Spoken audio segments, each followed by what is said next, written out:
Here's what's coming up on the world today. At least 25 people die in severe flooding in China's Henan province.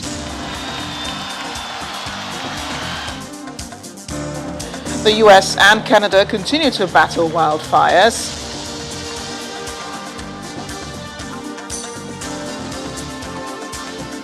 And global COVID-19 infections near 200 million. A warm welcome to our viewers here in Nigeria and around the world. Thanks for joining us on the program. I'm Amarachi Ubani in Lagos. Begin in China as more than 20 people have died following record-breaking rainfall that flooded underground railway tunnels, trapping passengers in rising waters. Rescuers set to work yesterday trying to reach several of the passengers. More than 500 of them were eventually rescued from the tunnels of Henan province. Days of rain have caused widespread damage and led to 200,000 evacuations. The death toll rose overnight, with 7 people still missing.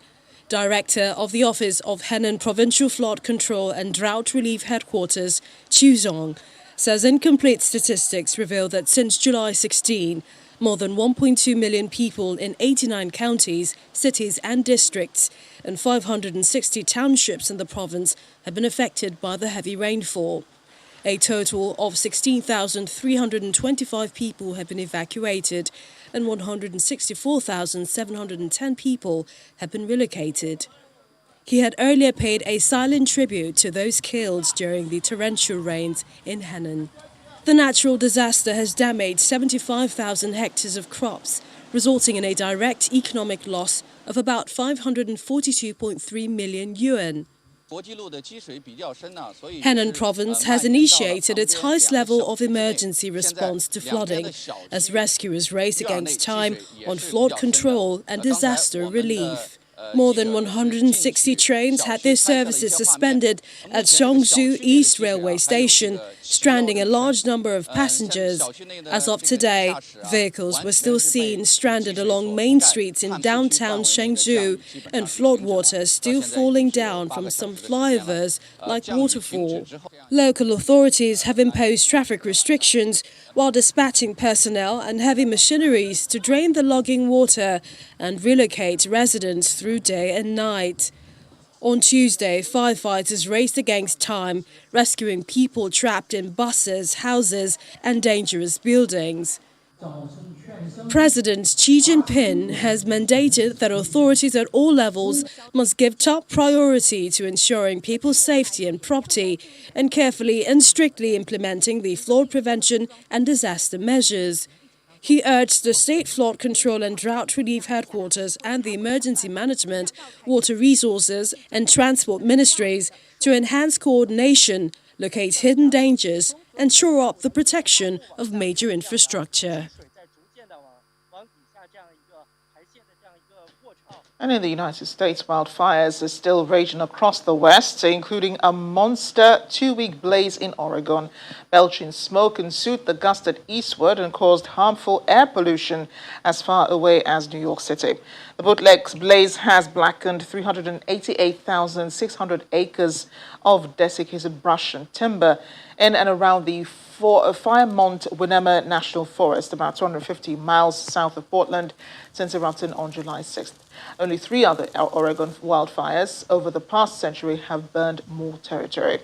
As of Tuesday, an army of some 2,200 personnel had managed to carve containment lines around 30% of the fire's periphery, while the blaze expanded further to the east and north. Meanwhile, a U.S. couple whose gender reveal party last year was blamed for starting a deadly California fire face up to 20 years in prison. A smoke bomb used at the gender event last September sparked the blaze, in which 1 firefighter was killed and others were hurt. The couple have pleaded not guilty. Our correspondent in Washington, Maria Bird, joins us now with more. Maria, how severe were the charges brought against this couple? Thank you for having me. The charges were extremely severe. I think we have not seen this type of event before, and especially not seen the type of charges being brought against an individual and a couple for a gender reveal. We all know that gender reveals have become a new kind of event that many new parents are having, especially here in the U.S. And so there is not a precedence for this type, but we do know that the state of California has been battling wildfires for quite some time, and they have been very strict and very clear with residents of California that if you are having any outdoor activities, being very careful about any type of sparks or any types of fire being held. And that especially goes for campfires. I mean, that has always been a very clear conversation that is between the fire department, between the local government and the residents, is that being very careful of having any type of outside fire occurring because of what it could entail. And we know in this case it entailed 22,000 acres being lost as a result of the fire. The couple is pleaded not guilty, and as officials say, they could spend up to 20 years in prison. Has there been any precedence for a case like this? There has not been a real precedence for a case like this. We have seen in the past where individuals have had some sort of a fire event, but not the number of charges. I mean, there are close to 30 charges being brought up against, and to have a charge for a loss of life, the firefighter that was actually killed as a result of the fire, that has not been seen before. But I think what this is going to do, this is going to be a strong sign to the residents of California that this is becoming an environmental concern. This is way beyond what I think many people would have expected for wildfires in the state of California. And so they are going to be very hard on ensuring that the residents of California take this as seriously as the local governments and the fire department and the federal government. Maria, those fires are still raging in California, now in Oregon. Talk to us about how difficult it's been for firefighters to control them, and then why people really need to be careful out there. Well, as we know, that the level of rain obviously is one of the main indicators that has caused the lack of ability to control the fires. And so because those are very desert-like areas, the communities don't really have, I mean, that's the name of California, sunny California. And so the level of precipitation that is received in those areas are much lower than the rest of the country. But we also know that many are speculating that climate control and global climate changes are part of the other issue that is impacting wildfires in the state of California. We know that here, even in Washington, D.C., we're beginning to have code orange, which means that individuals with respiratory concerns cannot be outside because of the smoke that has actually traveled from California to the Mid-Atlantic region, and so which is causing health concerns and hazy. You can see a haze in the sky, even all the way on the East Coast. And so this is becoming a concern of environmental concern, not only for the state of California, but the entire country. And I would say this is definitely reflective of the global climate change issues that have been discussed over the last few months, especially within the Biden administration. Environmental concerns, and I also suppose this is hampering vaccinations in areas where the fires are persistent. So what are you hearing concerning this? Well, vaccinations, of course, are being definitely hampered potentially, but it's really, you're talking about individuals that are having to leave their homes because we know once the wildfires begin to rage and they start to enter new communities, individuals have to evacuate their homes. And these are communities that have vaccine centers. These are communities where individuals are going to their local grocery store or their local pharmacy to receive the vaccine. And if those areas are being evacuated, then that means that these individuals are not being able to go to their own communities, and wherever they're being displaced to, potentially, hopefully they can receive a vaccine there. But this is having a major impact on the entire community. And as you said, obviously vaccinations, and we know that California has just put their mask mandate back in place because of the increase of COVID cases as a result of the Delta variants. Maria, thanks again for keeping us up to speed on this, and do stay safe out there. Thank you for having me. Those wildfires are also raging in Canada as part of a 2-week-old blaze in Oregon. Several hundred additional fires have burned in western and central Canada, including 86 classified as out of control in British Columbia alone, leading officials there to declare a state of emergency. More than 200 properties have been evacuated, and according to the British Columbia Wildfire Service, fast-growing Inganeep Creek wildfire around 4 p.m. near Osoyo's Indian Band, approximately 6 kilometers north of Osoyo City, with an estimated 30 hectares in size, is being battled at the moment. Hundreds of campers and tourists from Osoyo's resorts were ordered to flee the area on Tuesday as wind pushed the fire towards populated areas. Local officials are still investigating the cause of the fire, as they estimate it to be human-caused and fueled by extreme weather conditions.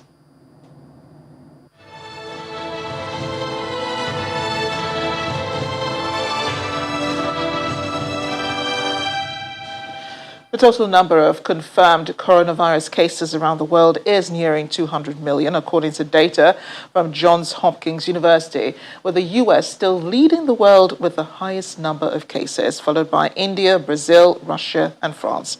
Almost 4 billion vaccine doses have been administered, most of them in China, India, and in the United States. We begin in France, where Prime Minister Jean Castex says the Delta variant of the coronavirus is now the majority variant circulating in the country.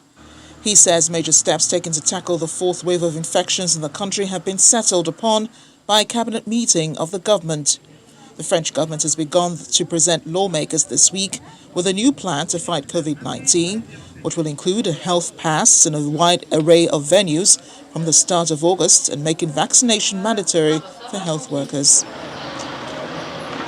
Spain is allowing pharmacies within the country to sell antigen tests without any kind of prescription as from Thursday, July 22nd, in a new effort to curb the increase of infections across the country. The government approved the sale of antigen tests on Tuesday as the country's regions consider further restrictions to curb the rise in COVID-19 cases. The sale will become official from Thursday, a day after the publication of the decree in the official State Gazette. The Indonesian government has decided to extend the emergency community activity restrictions, known locally as PPKM Darurat, to July 25th, as the country is still fighting the second wave of COVID-19. During a virtual press conference, President Joko Widodo said the government had decided to extend the policy for a week and would relax it on July 26th if cases drop.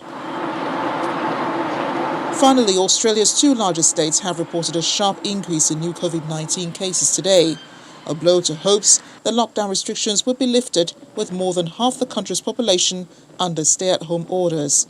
New South Wales State, home to the country's most populous city, Sydney, logged 110 new cases, up from 78 the day before.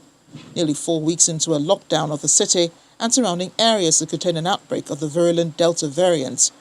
Victoria State clocked 22 new cases, from 9 the day before, its biggest increase since the outbreak began this month, as it nears its second week of statewide lockdown.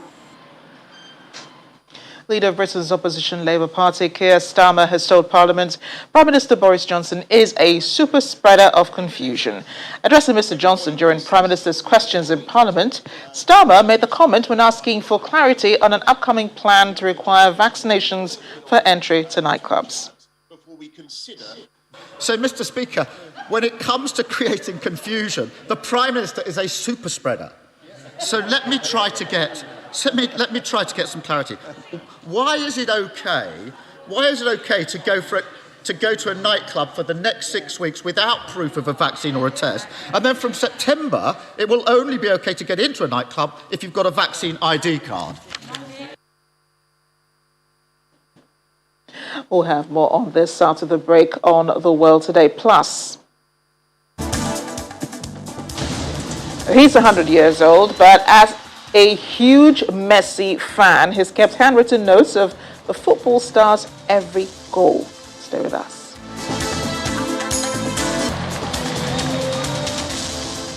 Welcome back to The World Today. And just before the break, Labour Party leader Keir Starmer was asking the British Prime Minister, calling him a super spreader of confusion, asking him to clear, the comments he's made about an upcoming plan to require vaccinations for entry into nightclubs. Well, Britons on Monday were happy that many of the restrictions of COVID-19 were lifted, but our correspondent Ijoma Onyato takes a look at what this means and then what has and has not changed in the country since then. This is the ping on the NHS Test and Trace app that many in England are now happy to receive after months of living in fear of the ping to self-isolate. Since Freedom Day on July the 19th, the new notification ping says that most COVID-19 legal restrictions have been lifted in England. So what has changed? There are now no limits on how many people can meet. People working from home should return to the workplace gradually. The 1 metre plus guidance has been removed, except in some places like hospitals and passport control. And while face coverings are no longer required by law, people are still encouraged to wear them in crowded spaces. Of keen interest is the guidance for travellers.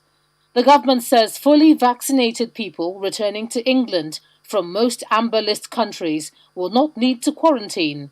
And with that, many have been thronging vaccination centres to get that all-important second jab. This vaccination bus in Cricklewood, northwest England, saw a jump in the number of people coming out as early as 7 a.m. to try to get a second jab. Some were turned away as medical team officials cited NHS UK guidelines, which says that there must be an 8-week interval between doses.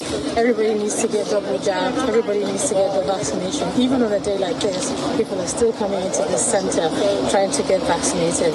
So do this today. Proof of full vaccination has never been so critical for prospective holidaymakers, as many see this as the passport, not just to get away, but to be able to return to England without the need to quarantine. But while many will be taking short trips, hitting beaches, clubs and restaurants, doctors and healthcare workers are calling for cautious behaviour from the public. In as much as people are desperate to get out there, to get back to what you term normal life, if there's any such word like that anymore since the pandemic, I would advise them to just wait, follow the science. If it's recommended that you wait for 4 weeks or 6 weeks or 8 weeks before they recommended the second dose, I would advise people to stick to that plan. At the end of the day, there's no guarantee as well. The only they're taking the second vaccination for the wrong reason. The wrong reason being they want to travel rather than taking the vaccination to keep them safe. What people just need to remember is the COVID is real. The COVID is still out there. We're going to live with COVID for the foreseeable future. People just need to be mindful, keep a safe distance, wear masks if you have to, especially in a public place or crowded place. And if you're not really sure about other people's status, or encourage your friends and families to take the vaccination, because that's the only way we cannot keep ourselves safe. But again, be mindful that the COVID is real, COVID is out there, and so many people have lost their lives as a result of the pandemic. For us who are still alive, we've managed to avoid death. We just need to be mindful that we do everything we can to keep ourselves safe. The coming weeks and months will determine if lifting legal restrictions on social behaviour in the face of rising new infection figures has been the best move in the race to control the spread of the pandemic. In London, Ijoma Onyato, Channels Television News.